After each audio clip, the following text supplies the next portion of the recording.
Bunyi enjin Mercedes-Benz S-Class hitam berkilat itu senyap, sejurus berhenti di hadapan sebuah banglo besar di Damansara Heights, sebuah kawasan perumahan mewah untuk golongan elit Kuala Lumpur. Pagar besi automatik terbuka perlahan-lahan, mendedahkan laman yang dipotong rapi seperti permaidani hijau, bersih tanpa sehelai daun kering. Di beranda, seorang wanita berkaca mata hitam sedang bercakap di telefon dengan suara yang lantang. "Encik Faris dah sampai. Nak saya siapkan bilik mesyuarat sekarang?"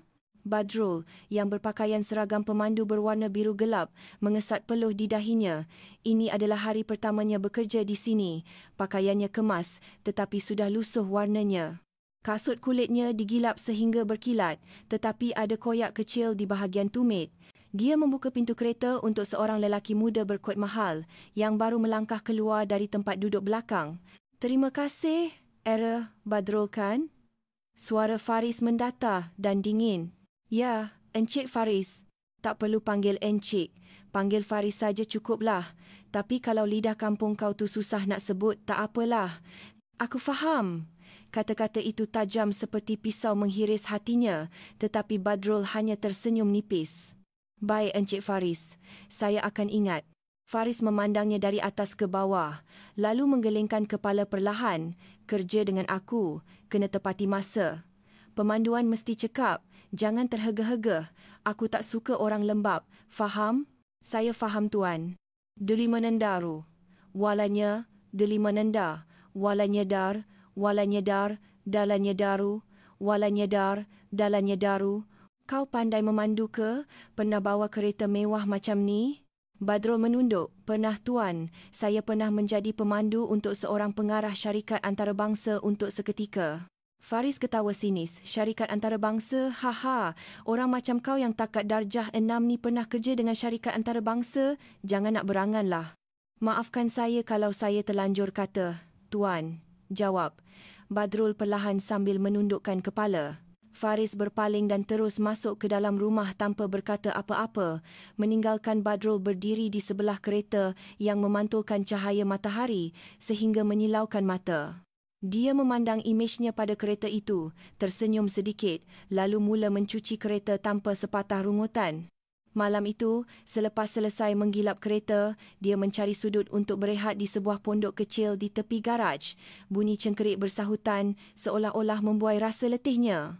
Dia mengeluarkan sebuah buku nota usang di atas helaian kertas yang sudah kekuningan, tertulis dengan dakwat yang hampir pudar, "Keep learning, even when no one believes in you." Dia duduk membaca lama, kemudian memejamkan mata, sambil tersenyum sendirian. Seolah-olah kata-kata itu memberinya kekuatan di hari yang paling menghinakan. Keesokan harinya, Faris mengarahkan Badrul menghantarnya ke pejabat di tengah-tengah KLCC. Kesesakan lalu lintas begitu teruk sejak pagi. Badrul memandu dengan tenang, memasang muzik instrumental perlahan untuk meredakan ketegangan. Tetapi Faris tidak henti-henti merungut. "Kau tahu tak, jalan sesak macam ni sebab pemandu-pemandu tak ada otak macam ni lah. Duduk KL kena pandai cari jalan, lorong mana laju. Kau ni lembab sangat, faham tak?" "Faham, Encik Faris. Saya akan cuba." "Cuba saja tak cukup. Kau kena guna otak, bukan setakat pegang steering macam kerbau tarik bajak." Badrul hanya tersenyum tipis. "Baik, Tuan."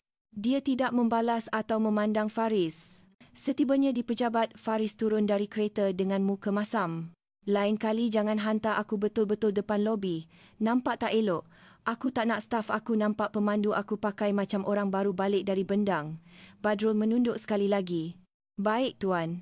Apabila Faris hilang di dalam bangunan pencakar langit itu, Badrul menarik nafas dalam-dalam dan memandang ke langit yang mula cerah. "Macam-macam ragam manusia," bisiknya perlahan, tetapi matanya tetap tenang, seperti seseorang yang telah melalui 1001 dugaan hidup. Petang itu, Faris mengarahkannya untuk menghantar ke sebuah restoran mewah di Bangsar. Badrul menunggu di dalam kereta sehingga lewat petang sebelum melihat Faris keluar bersama rakan-rakannya. Dia menunduk sambil membuka pintu. Salah seorang rakan Faris ketawa. "Pemandu kau ni nampak lurus bendul, mesti tak habis sekolah." Faris menyahut sambil ketawa. "Darjah 4 agaknya. Ha, tapi sesuailah. Setakat jadi pemandu saja." Semua orang ketawa. Badrul hanya menjawab perlahan, Terima kasih atas pujian, Tuan. Nada suaranya begitu tenang hingga membuatkan mereka terdiam seketika. Faris terkejut sedikit sebelum menyindir. Tak payah cakap banyak. Kau cakap Melayu pun pelat. Apatah lagi nak cakap bahasa lain. Ha ha ha. Malam itu, selepas menghantar Faris pulang, Badrul berjalan ke belakang garaj. Dia mengeluarkan telefon, bimbit lamanya yang retak 1000 tetapi masih boleh digunakan. Dia menekan satu nombor. Suara di hujung talian menjawab dalam bahasa Inggeris dengan fasih. Hello, Mr. Badrul. Long time no see. How are you? I'm fine, sir. I just started a new job. Driving again. Suara di hujung talian ketawa. Still humble as always. The UN team still remembers you. You were one of the best interpreters we ever had. Thank you, sir. Jawabnya lembut. But now, I just want a simple life. No meetings, no cases. Just peace. Anta, faitan bolin faita, mai durina o mai inina. Selepas meletakkan telefon, dia duduk termenung memandang bulan yang menyinar di celah dahan pokok. Kenangan lama kembali bermain di fikiran. Imej dirinya memakai sut, berjalan masuk ke dalam Dewan Persidangan Pertubuhan Bangsa-Bangsa Bersatu. Suara penterjemahan bergema di dalam fon telinga. Dia masih ingat rasa bangga pada hari itu. Tetapi hari ini, dia memilih untuk hidup dalam senyap kerana dunia yang sibuk itu pernah meragut perkara paling berharga dalam hidupnya. Pagi esoknya, Faris memanggilnya seawal jam 5 pagi. Ikut aku, ada pelanggan nak tengok tanah, kena cepat sikit. Baik tuan, saya dah siapkan kereta. Dalam perjalanan, Faris tidak berhenti bercakap. Kau tahu tak, kalau orang tak belajar, memang takkan ke mana. Kau ni bernasib baik dapat kerja ni. Aku tengok gaji kau murah, sebab tu aku ambil. Kalau tidak, orang macam kau ni elok bawa teksi buruk dekat Pasar Borong saja. Badrul ketawa kecil. Saya gembira Encik Faris bagi saya peluang. Akaran bisa Jangan nak berlapik sangat. Aku cakap terus terang. Aku tak suka orang tak ada cita-cita. Kau habis darjah 6 kan? Ya, tuan. Tak teringin nak sambung belajar. Pernah terfikir, tuan. Tapi dulu kena jaga mak ayah. Tak ada duit nak belajar, jadi berhenti setakat itu saja. Sebab pemikiran macam nilah kau kekal di sini, jadi pemandu orang seumur hidup. Badrul menoleh sekilas sebelum menjawab dengan senyuman. Tapi saya bahagia, tuan. Saya dapat lihat orang berjaya, dapat belajar daripada mereka. Bagi saya, itu pun satu keuntungan. Faris terdiam seketika sebelum membuang pandang keluar tingkap dengan jengkel. Cakap macam pakar falsafah pula. Tak payah nak ajar aku. Saya tak berani, tuan. Mereka tiba di sebuah tapak tanah di tepi pantai di Port Dickson. Pelanggannya seorang lelaki warga asing berusia bersama isterinya, seorang wanita Melayu. Badrul memarkir kereta dan membuka pintu untuk Faris. Tetapi nampaknya ada masalah komunikasi. Bahasa Inggeris Faris tidak begitu lancar. Pelanggan itu cuba memahami, tetapi wajahnya jelas keliru. Badrul berdiri dari jauh, senyap. Apabila isteri pelanggan itu tertinggal barang, dia segera tunduk mengambilnya sambil berkata perlahan, "Excuse me, ma'am, you drop this." Wanita itu terkejut dan memandangnya dengan hairan. "You speak English very well." Badrul hanya tersenyum. "Sikit-sikit saja, puan." Tetapi Faris terdengar dengan jelas. Dia berpaling serta-merta, wajahnya tidak puas hati. "Kau cakap apa? Aku suruh kau jadi pemandu, bukan berbual dengan pelanggan. Faham?" "Maaf, tuan. Saya cuma tolong ambilkan barang puan tadi." "Tak payah bagi alasan. Aku tak nak pemandu aku cakap Inggeris tunggang langgang sampai malukan aku. Faham?" Badrul tersenyum faham. "Baik, tuan. Saya takkan bercakap lagi." Hari itu Faris kelihatan sangat letih. Dalam perjalanan pulang, dia hanya diam. Bunyi ombak masih terngiang-ngiang. Dia memandang wajah pemandunya yang masih tersenyum sopan. Tiba-tiba hatinya terdetik. Kenapa orang ini tak pernah marah, tak pernah melawan sekalipun? Malam itu sebelum tidur, Faris teringat kata-kata Badrul. "Saya bahagia dengan cara saya, tuan." Dia masih berasa jengkel, tetapi jauh di sudut hati, ada sesuatu yang mengganggunya. Beberapa hari kemudian, ibu Faris, Puan Sri Dahlia, pulang dari luar negara. Apabila melihat Badrul, dia terus tersenyum. Encik Badrul, betul rupanya." "Thank you Chan Indo Induri, nombor IT Indo Induri Induri IT Indo Induri Induri ITE." Faris kehairanan. Mama kenal pemandu saya? Ibunya ketawa kecil. Mestilah Mama ingat, dulu masa kita duduk di luar negara, Encik Badrul nilah penterjemah untuk kedutaan. Dia banyak tolong Mama masa ada masalah dokumen. Fasih betul bahasa Inggeris dia. Sebab dialah kita dapat balik Malaysia awal. Faris tergamam. Mukanya pucat seperti ditampar. Dia berpaling memandang Badrul yang sedang mengangkat tangan tanda hormat. Selamat kembali Puan Sri. Gembira dapat jumpa Puan Sri lagi. An sealatinya, Anko Misa. Masih sopan macam dulu ya Encik Badrul, Puan Sri Dahlia ketawa. Faris berdiri kaku, mukanya merah padam. Dia tidak berkata apa-apa sehinggalah ibunya masuk ke dalam rumah. Tinggallah dia berdua dengan pemandu yang selama ini dihina. Kau betul-betul pernah tinggal di luar negara? Tanya Faris, suaranya perlahan. Tapi sekarang saya hanya seorang pemandu, Tuan. Kenapa kau buat kerja macam ni? Badrul tersenyum nipis. Kadang-kadang ketenangan lebih penting daripada kemasyhuran Tuan. Jawapan itu seperti tukul yang menghentam dada Faris. Dia memandang Badrul lama sebelum berkata perlahan, "Jom, balik." Badrul mengangguk. "Baik Tuan." Dalam perjalanan, dia melihat cermin pandang belakang. Faris duduk termenung, pandangannya jauh ke luar tingkap, seolah-olah sedang memikirkan sesuatu. Badrul tidak berkata apa-apa lagi. Dia hanya tersenyum sambil memandu di bawah cahaya lampu jalan yang memanjang seperti perjalanan hidup yang masih jauh. Tetapi dia telah memilih untuk terus memandu dengan tenang dan rendah hati. Kerana di dalam hatinya, dia tahu orang yang dihina tidak perlu membalas dengan kata-kata. Cukuplah dengan perbuatan untuk menunjukkan bahawa akal dan hati tidak terletak pada kelulusan akademik.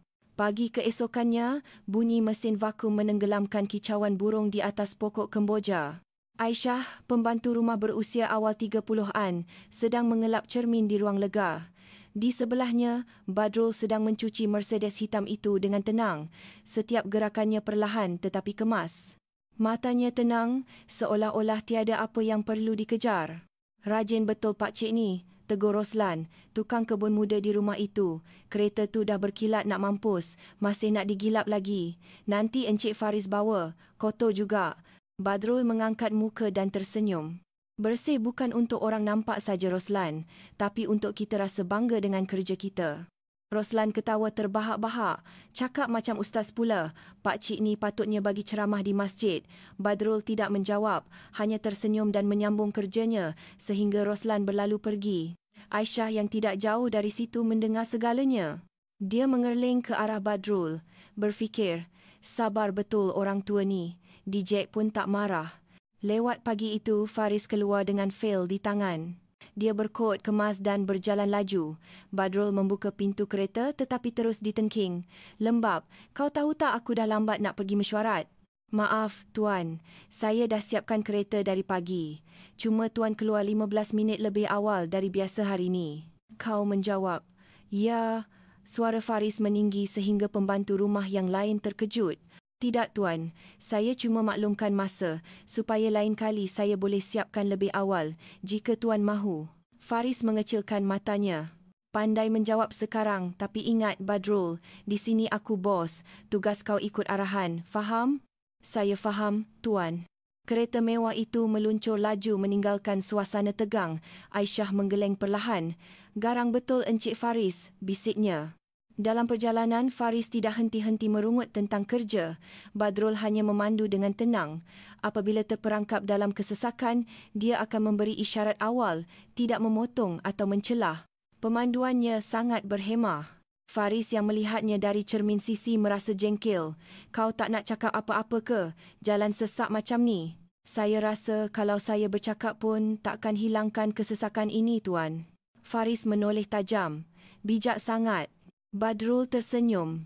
"Saya hanya buat kerja saya, Tuan." Kata-kata itu perlahan, tetapi membuatkan Faris terdiam, seolah-olah menusuk rasa marahnya. Apabila tiba di syarikat, Faris turun tanpa mengucapkan terima kasih. Badrul pula mencari tempat letak kereta dan mula mengelap cermin depan. Dia tidak disuruh, tetapi dia mahu semuanya sempurna sebelum dia berehat. Aisyah menelefonnya. "Abang Badrul, dah makan ke? Saya tengok abang keluar dari pagi tadi belum sarapan." "Belum lagi. Nanti saya beli nasi bungkus." "Oh, ya ke?" Suara Aisyah kedengaran risau. Terima kasih Aisyah. Baik betul hati awak. Kata-kata ringkas itu membuatkan Aisyah tersenyum sendirian. Petang itu, Faris pulang dengan mood yang lebih teruk. Pelanggan besar membatalkan janji temu secara tiba-tiba. Dia mencampakkan fail ke tempat duduk belakang. Kau tahu tak berapa banyak masa aku yang terbuang. Maafkan saya, Tuan. Tapi ini bukan salah Tuan. Mungkin pelanggan ada sebab tersendiri. Jangan nak ajak aku. Kau tu pemandu. Tak payah fikir bagi pihak aku. Badrul terus diam. Baik, Tuan. Saya faham. Sepanjang jalan, Faris terus merungut. Apabila tiba di rumah, Badrul segera membuka pintu. Pemanduan saya hari ini mungkin tak memuaskan hati Tuan. Saya akan cuba lebih baik esok, katanya perlahan. Faris memandangnya seketika sebelum berkata, "Sudahlah, bawa masuk kereta." Selepas Faris masuk ke rumah, Badrul berdiri di laman.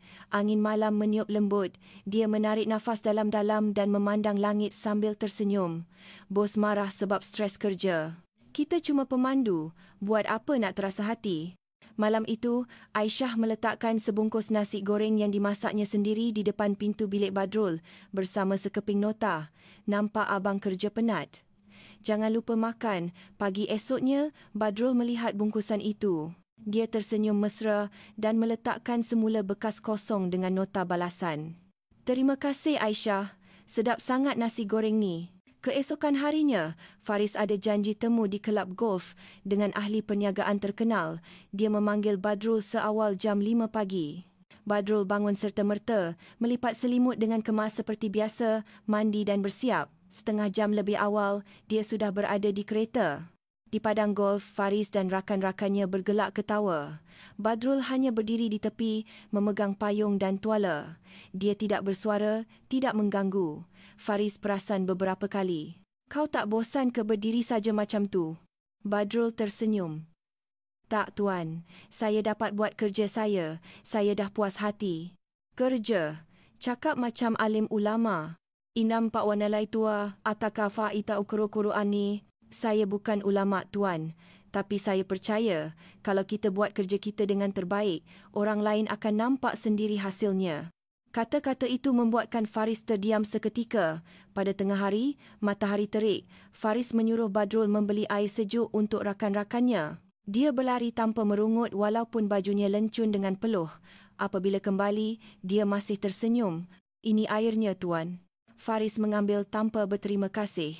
Tetapi seorang rakannya bernama Taufik berkata, "Sopan betul pemandu kau ni, Faris. Aku jumpa ramai pemandu, kebanyakannya kasar." Faris ketawa menutup malu. Orang kampung. Biasalah. Terlalu segan tak bertempat. Badrul mendengarnya, tetapi tidak menunjukkan sebarang reaksi. Petang itu, dalam perjalanan pulang, cahaya matahari senja menyilau masuk. Faris tiba-tiba bertanya, "Kau tak pernah marah ke aku cakap kasar dengan kau?" Badrul ketawa kecil. "Nak marah buat apa, Tuan? Kita lahir dengan tugas berbeza. Saya pemandu, tugas saya bawa kereta dengan selamat. Kalau Tuan tegur, saya anggap itu satu pengajaran." Faris terdiam. Dia tidak pernah mendengar jawapan seperti itu daripada mana-mana pekerjanya. "Kau tak nak hidup lebih baik ke? Jadi pemandu tak ada masa depan." Hidup yang baik tak semestinya kena berada di atas, Tuan. Cukup ada kerja yang halal, cukup makan dan hati tenang. Bagi saya itu dah cukup baik. Namaku akindiranga af aminyan kamul aka ni faramidadan aramatu una. Namaka nabijan kamul akindiranga ulakana. Namaku lang damul aramatu urakana. Namaka nabitamul aramatu urakana bitamul aramatu urakana. Namaku lang tamul aramatu urakana. Namaku lang damul aramatu urakana bitamul aramatu urakana bitamul aramatu urakana bitamul aramatu urakana bita. Namaku lang tamul aramatu urakana. Faris menggeling cermin pandang belakang. Cahaya senja menerangi wajah Badrul. Hanya kelihatan senyuman nipis tetapi begitu tenang sehingga dia merasa segan. Aisyah melihat semua kejadian dari sudut rumah.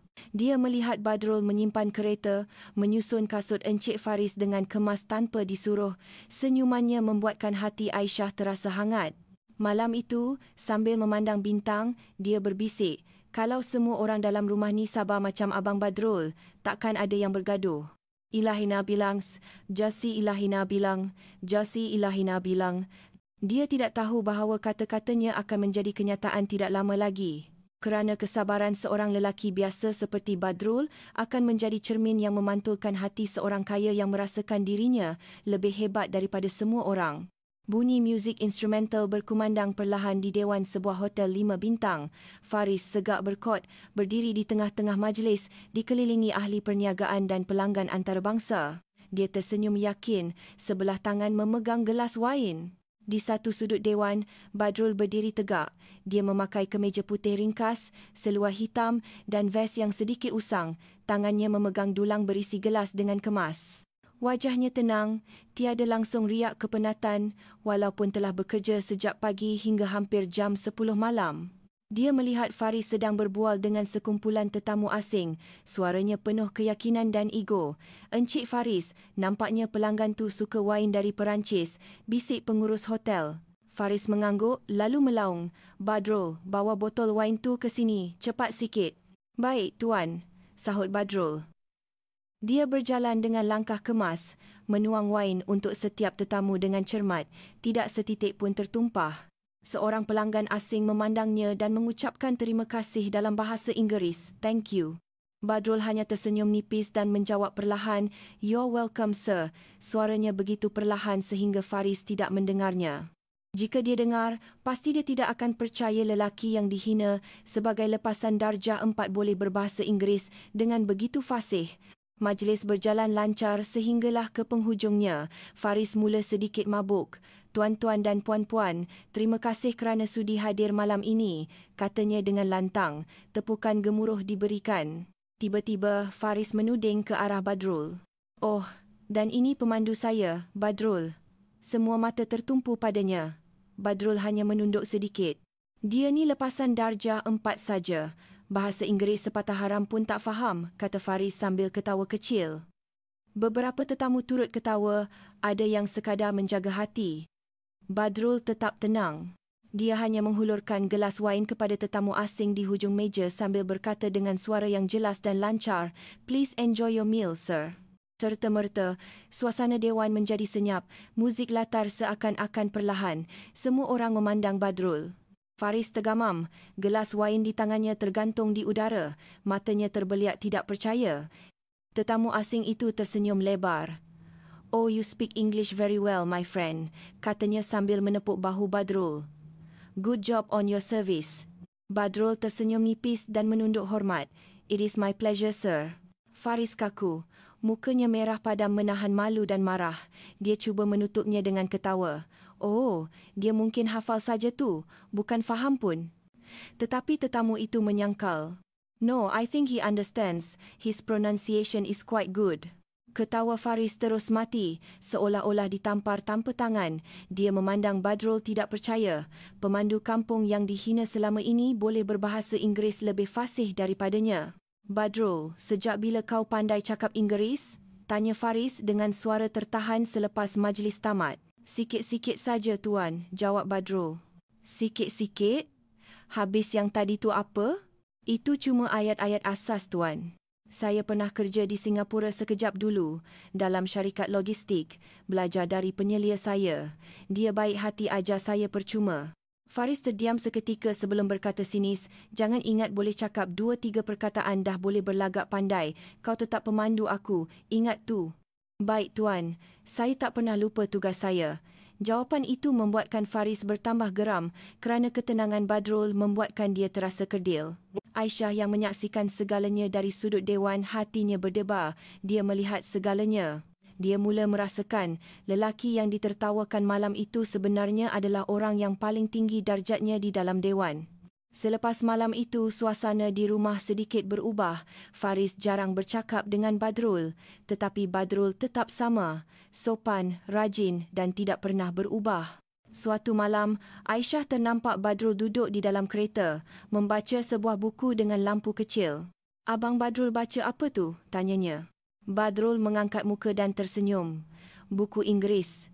Saya cuba baca setiap malam supaya tak lupa." "Kenapa nak belajar lagi? Kerja abang kan dah elok."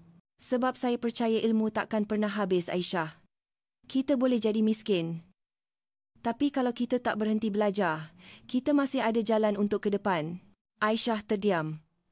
Dia memandang senyuman lelaki yang penuh rendah diri itu. Dia kini tahu, lelaki ini bukan orang biasa. Aisyah mula memerhati Badrul dengan lebih teliti. Suatu hari, dia terdengar suara dari bilik pemandu. Itu suara Badrul, sedang bercakap dalam bahasa Inggeris dengan sangat lancar. I will send the document by tomorrow. Don't worry, I have checked the details already. No, it is fine. I just need your confirmation before I send it. Thank you, sir. Aisyah terkejut. Tidak lama kemudian Badrul keluar dari bilik. Aisyah, belum tidur. Tengah basuh baju.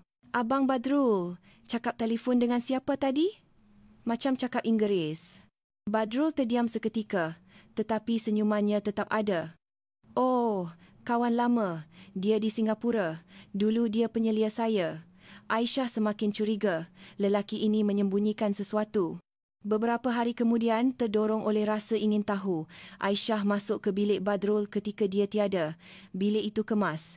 Di atas meja, ada sebuah kotak lama. Di dalamnya, terdapat sebuah buku nota usang dan beberapa pucuk surat. Sampul surat itu semuanya dalam bahasa Inggeris dengan kod dari luar negara. Aisyah mengambil sepucuk surat dan membaca tulisan di hadapannya. Mr. Badrul bin Ishaq, former senior translator, UN Peacekeeping Mission, Timor-Leste. Jantung Aisyah berdegup kencang. Penterjemah kanan misi pengaman PBB, dia membuka buku nota itu. Di dalamnya penuh dengan catatan dalam bahasa Inggeris dan Melayu tentang mesyuarat dengan pegawai-pegawai antarabangsa. Terdapat sekeping gambar lama. Badrul memakai seragam biru gelap dengan lencana PBB, berdiri di sebelah dua orang lelaki Kaukasia. Aisyah terpaku. Kenapa orang sehebat dia sanggup menjadi pemandu? Malam itu, Aisyah bertanya terus kepada Badrul. Dia terdiam lama sebelum akhirnya membuka cerita. Dulu saya memang seorang penterjemah, katanya dengan suara perlahan. Saya bekerja untuk misi pengaman PBB di Timor-Leste. Ketika itu saya masih muda, penuh dengan impian. Saya ada keluarga yang bahagia. Isteri saya Siti, seorang guru tadika, dan kami ada seorang anak perempuan Maya, berumur 6 tahun. Dia tersenyum pahit. Maya sangat manja. Setiap kali saya pulang, dia akan berlari menyambut saya. Suaranya masih terngiang-ngiang di telinga saya. Matanya berkaca. Kerja saya memerlukan saya selalu keluar negara. Saya fikir itu tugas saya, untuk membantu orang. Tapi saya tak sedar, niat baik saya itu terpaksa dibayar dengan harga yang sangat mahal. Suaranya bergetar. Satu hari saya menerima telegram. Ringkas saja, balik segera. Siti dan Maya kemalangan. Dia mengenggam kain lap di tangannya. Saya tak percaya. Saya terus terbang pulang malam itu. Tapi semuanya sudah terlambat. Kereta mereka jatuh ke dalam gaung. Kata polis brek rosak. Suaranya hampir tidak kedengaran. Saya berdiri di bilik mayat, melihat jasad isteri dan anak saya. Saya tak mampu menangis. Saya hanya berdiri kaku, seolah-olah nyawa saya juga sudah tiada. Aisyah mengesat air matanya. Saya salahkan diri saya setiap hari. Kenapa saya lebih pentingkan kerja daripada keluarga? Saya berhenti kerja serta-merta. Saya tak mahu dengar lagi bahasa Inggeris. Kerana bahasa itulah yang mengingatkan saya pada apa yang telah saya hilang. Dia menjual semua hartanya dan pulang ke kampung, bekerja di sawah, sehinggalah seorang kawan mengajaknya bekerja di KL. Kerja memandu tak perlukan saya berfikir, cuma bawa kereta dengan selamat. Ia bagus, sebab saya tak perlu ingat masa lalu. Saya tak perlu guna bahasa yang pernah meragut orang yang saya sayang. Saya minta maaf, Abang Badrul, kata Aisyah teresa-esak. Tak apa, katanya lembut. Sekarang saya hanya mahu orang lihat saya masih ada nilai dengan cara saya sendiri. Walau di mana pun kedudukan kita. Aisyah, kalau hati kita baik, kita takkan pernah rendah di mata Tuhan. Aisyah mengangguk, penuh rasa hormat. Dia tidak sangka, di sebalik senyuman seorang lelaki yang selalu dihina, tersimpan sebuah tragedi yang begitu besar. Berita tentang pemandu yang fasih berbahasa Inggeris tersebar di syarikat Faris. Ia menjadi bualan hangat. Faris bertambah malu dan marah. Dia memanggil Badrul ke pejabatnya. Mulai hari ini, bila keluar dengan aku, jangan sesekali bercakap dengan pelanggan. Kalau mereka tegur, senyum saja. Faham? Dan jangan cakap Inggeris lagi. Aku tak nak nampak bodoh. Tude amaini faida ata anyu ada ataka watu ataka anyu ataka anyu taka ataka anyu ataka anyu taka anyu taka anyu taka taka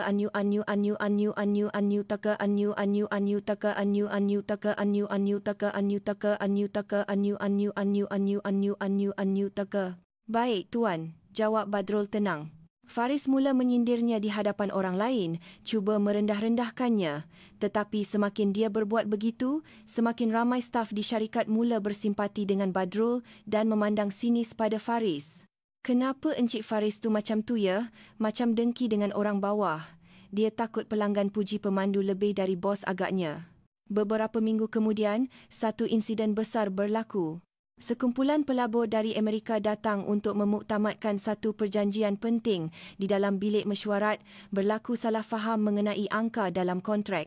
Faris cuba menjelaskan dalam bahasa Inggeris, tetapi percakapannya yang tunggang langgang membuatkan keadaan bertambah tegang. "This is unacceptable. Are you trying to cheat us?" kata ketua pelabur itu dengan tegas. Faris panik, mukanya pucat. Dia memandang Badrul yang berdiri di tepi pintu, seolah-olah meminta pertolongan. Badrul melangkah masuk dengan tenang. "Excuse me, sirs. May I be permitted to clarify the situation?" Suaranya jelas dan yakin. Semua orang terkejut. Badrul mengambil dokumen itu dan mula menjelaskan satu persatu. "As you can see from the original contract, the discrepancy comes from a misunderstanding in the invoice numbering system. It does not affect the total quantity or the agreed price." Dia menerangkan dengan terperinci, menggunakan istilah perniagaan yang tepat. Setiap ayatnya lancar dan meyakinkan. Selepas beberapa minit, ketua pelabur itu mengangguk faham. "I see now. My apologies for the misunderstanding. Your explanation is crystal clear. Thank you." Dia menoleh kepada Faris.